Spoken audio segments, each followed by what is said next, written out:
Bonjour Dayo, Xavier Montferrand de Radio France. Juste un petit mot sur votre arrivée. Il y a eu pas mal d'ambiance. Vous avez été accueilli par des dizaines d'habitants, de locaux. Je ne sais pas si vous avez eu le temps de voir, mais la ville de Bad Lippspringe est pleine de drapeaux français et tout. Comment s'est passé l'accueil et comment vous avez vécu les premières heures dans votre nouvel hôtel, votre nouveau chez vous voilà, quelles impressions vous avez eues? Merci. Bonjour. Ouais, ça fait plaisir. On a eu un très très bel accueil.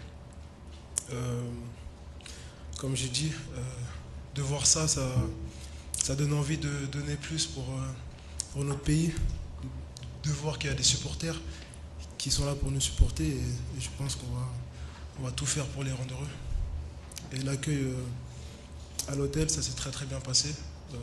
Il y a une très très belle chambre. La FFF, ils ont tout fait pour nous mettre dans de bonnes conditions. Et comme j'ai dit, c'est un très très bon hôtel. Le terrain aussi, je suis allé sur le terrain tout à l'heure.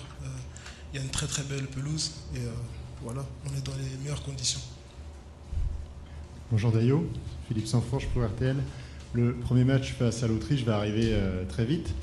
Le sélectionneur a souvent répété que c'était une sélection qui était peut-être un peu sous-estimée. Vous qui, en Bundesliga, vous voyez évoluer pas mal de joueurs qui sont dans cette sélection, à quel type de match vous vous attendez? Est-ce que vous pensez que l'intensité sera très forte, comme le sélectionneur l'a évoqué? Bien sûr, l'intensité sera à la hauteur. J'ai joué en Autriche pendant 1 an et demi. Ça fait 7 ans que je suis en Allemagne. La plupart des joueurs d'Autriche jouent en Allemagne, donc j'en connais quelques-uns. Ça va pas être facile.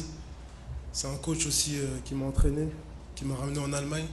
Donc je connais très bien, donc ça va pas être un match facile. Il va falloir mettre les ingrédients pour aller gagner ce match.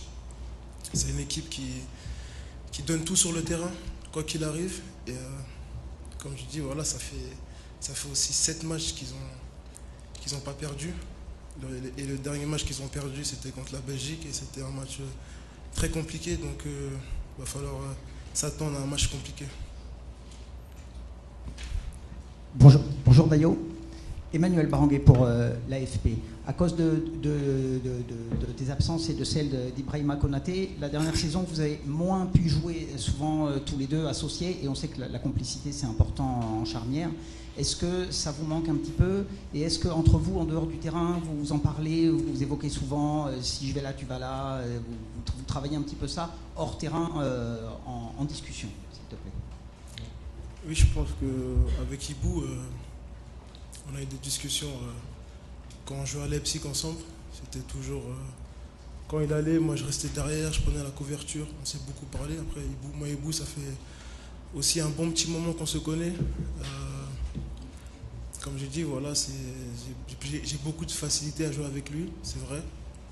Mais comme j'ai dit, voilà, il y a beaucoup de concurrence en équipe de France. Et il faut toujours tout donner aux entraînements pendant les matchs et c'est ce que je fais. Bonjour Dayo, ici Damien Degard, l'équipe.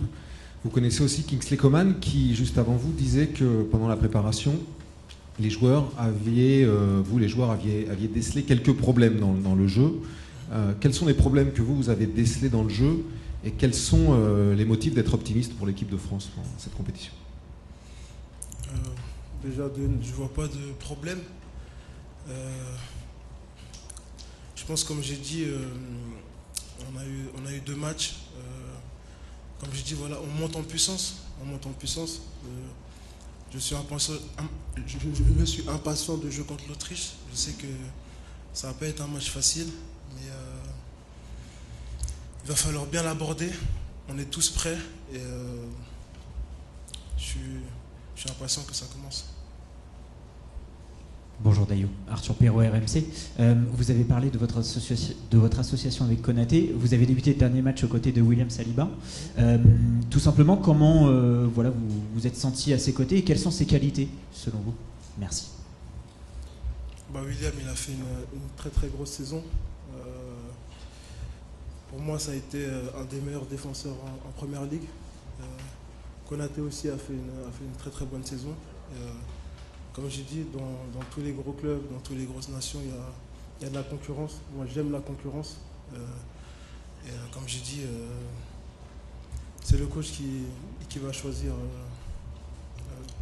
C'est lui le boss et c'est lui qui va choisir la composition. Bonjour Dayo, Benjamin Quares pour Le Parisien. Tu l'as dit, tu as commencé en Autriche, c'était dans un club qui appartenait au groupe Red Bull, ça s'est enchaîné ensuite avec Liefering et Leipzig. Est-ce que tu peux nous raconter un petit peu ce que tu ressors de cette aventure au sein de ce club, de ce groupe en particulier, et comment ça s'est fait avec cette machine? Est-ce que tu peux nous détailler un petit peu la machine Red Bull, s'il te plaît? Merci. Je suis parti de là-bas, j'avais 16 ans. C'était un parcours... je pense que si je devrais revenir en arrière, je ne changerais rien. Parce que partir en Autriche, je pense que personne ne connaissait Salzbourg. À ce moment-là, quand je suis parti, beaucoup disaient que ça allait mal se passer, il ne faut pas partir à l'étranger, etc. Mais comme j'ai dit, je suis parti là-bas et j'ai vu les installations. J'ai vu beaucoup de personnes qui m'ont aidé aussi là-bas. Comme il y avait Naby Keita aussi, qui m'a beaucoup parlé aussi avant que j'aille là-bas. Et il y avait aussi beaucoup d'étrangers. Comme je dis, le pressing aussi, il était très très important. C'est pour ça tout à l'heure je parlais du pressing. Il y a aussi Konrad Laimer qui joue avec la sélection d'Autriche, qui va être là d'ailleurs. Et le pressing, il est très très important pour eux. Et c'est pour ça que j'en ai parlé tout à l'heure. Bonjour Dayo, Sam Duhamel de M6. Dans l'effectif, vous êtes 8 à jouer ou à avoir joué en Allemagne, ça fait pratiquement un tiers de l'effectif. Est-ce que vous diriez que ça constitue une forme d'avantage et pratiquement le fait de jouer à domicile ici en Allemagne? Merci beaucoup. Davantage, non. Mais voilà, on connaît les stades. J'ai déjà joué à Paderborn. Après, ça va pas être la même équipe. Là je vais jouer contre l'Autriche, je vais pas jouer contre Paderborn.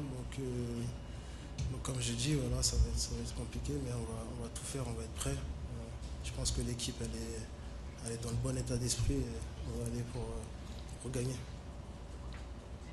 Bon. Non. Bonjour Nicolas Le Gardien de Sud-Ouest. Tu as pas eu une saison facile. Est-ce que tu as douté cette saison? Et est-ce que c'est peut-être la saison la plus dure de ta carrière que tu as traversée? Non, la saison la plus dure de ma carrière, non. C'est vrai qu'à la fin c'était un peu compliqué parce que je ne jouais plus beaucoup. Mais j'ai toujours gardé un bon état d'esprit. J'ai continué à travailler, même si je joue moins. Mais j'essaie de gratter des minutes. Maintenant, je suis totalement focalisé avec l'équipe de France et on verra à la fin de l'Euro pour le Bayern.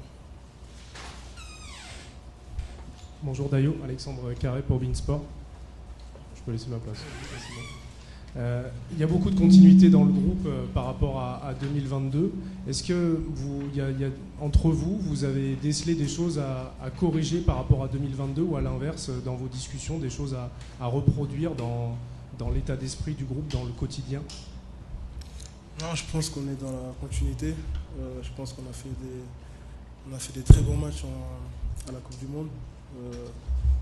Ça s'est joué un peu qu'on soit champion du monde. Maintenant, comme j'ai dit, c'est l'Euro, c'est une autre compétition.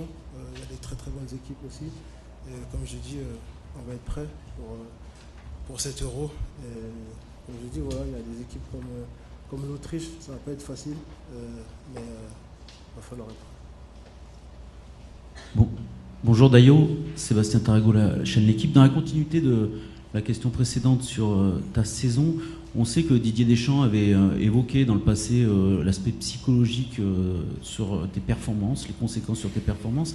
Est-ce qu'il a ressenti le besoin de venir te parler et de te dire toute sa confiance?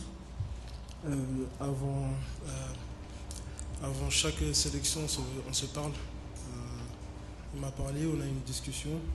Après, il n'y a pas de... Je pense qu'il a confiance en moi. Si je suis là aujourd'hui, chaque joueur qui sont là, ils ont sa confiance. Donc, comme j'ai dit, je vais lui rendre sur le terrain et c'est ce que je veux faire. Bonjour, Clément Comollet, Ouest France. Comme tu l'as dit, tu connais bien le sélectionneur de l'Autriche. Est-ce que tu peux nous dire ce que Ralf Rangnick t'a apporté sur le terrain et en dehors du terrain, s'il te plaît? Merci. Ralf Rangnick, c'est un entraîneur très important pour moi parce que il m'a ramené à Leipzig et il m'a donné beaucoup de confiance en moi sur le terrain, beaucoup aussi de liberté. Et, il avait un style de jeu qui me plaisait, défendre en avançant et le pressing. Et, voilà, je suis très reconnaissant envers Ralf Rangnick qui m'a beaucoup aidé et je suis impatient de le voir après le match.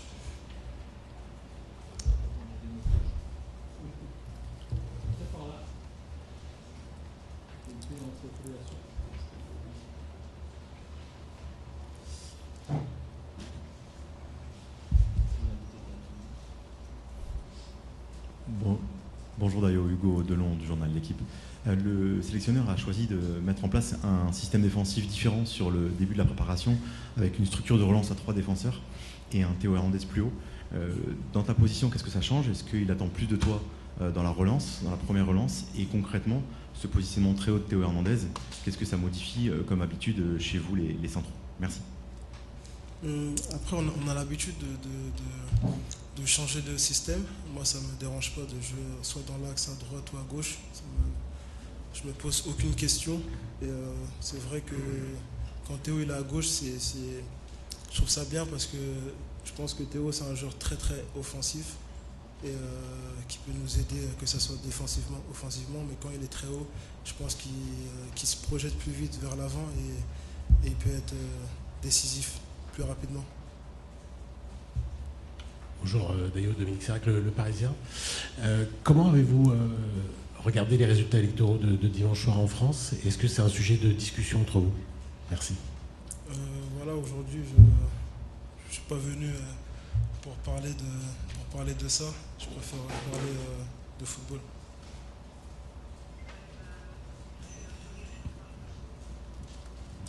Bonjour Dayo, Loïc Tanzi pour L'Équipe. On a parlé de tes débuts en équipe de France. William Saliba a connu un peu la même trajectoire en équipe de France, c'est avec des débuts où ça a été un peu compliqué. Est-ce que tu as eu besoin de lui parler à un moment donné, lui aussi, pour lui expliquer les déclics que tu as eu en équipe de France? Comment tu es arrivé à surmonter les premiers matchs délicats? Est-ce que tu as eu besoin de lui parler tout simplement? Non, j'ai pas eu besoin de lui parler. Je pense que William il est au très très haut niveau à Arsenal. On l'a vu en Ligue des Champions, dans le championnat.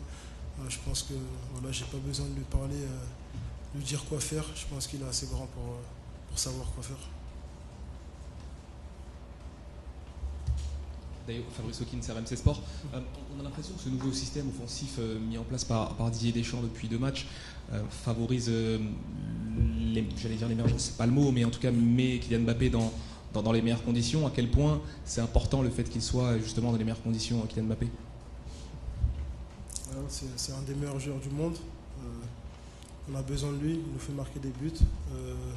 Et j'espère qu'il va rester en forme pour avancer avec lui dans toute la compétition. Dayo, bonjour, Clément Grèce, Beansport, à ta droite, juste là. À quel point tu es meilleur qu'en 2022 et sur quels éléments es-tu meilleur ou bien meilleur qu'en 2022 si tu estimes avoir progressé depuis 2 ans? Voilà, je pense que j'ai pas fini d'apprendre, même si là ça va vite, mais j'ai pas fini d'apprendre. Je suis toujours à l'écoute de chaque entraîneur que j'ai et tout ce que j'ai à apprendre des joueurs expérimentés, je prends.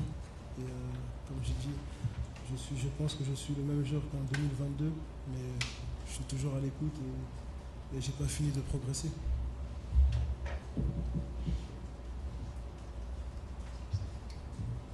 In English, it's possible. English? Of Dutch. English? En français.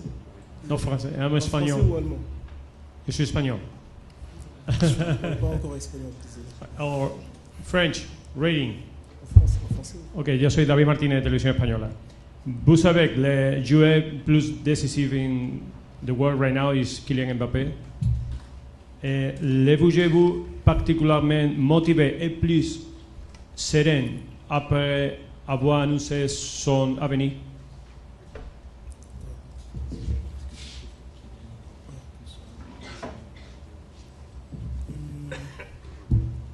Après, suis pas là pour parler du Real.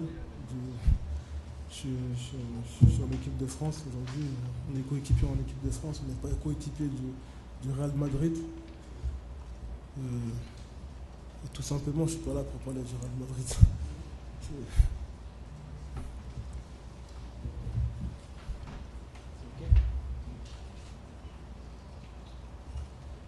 Oui, il marche mon micro. Merci. Donc l'entraînement à 17h30. À tout à l'heure.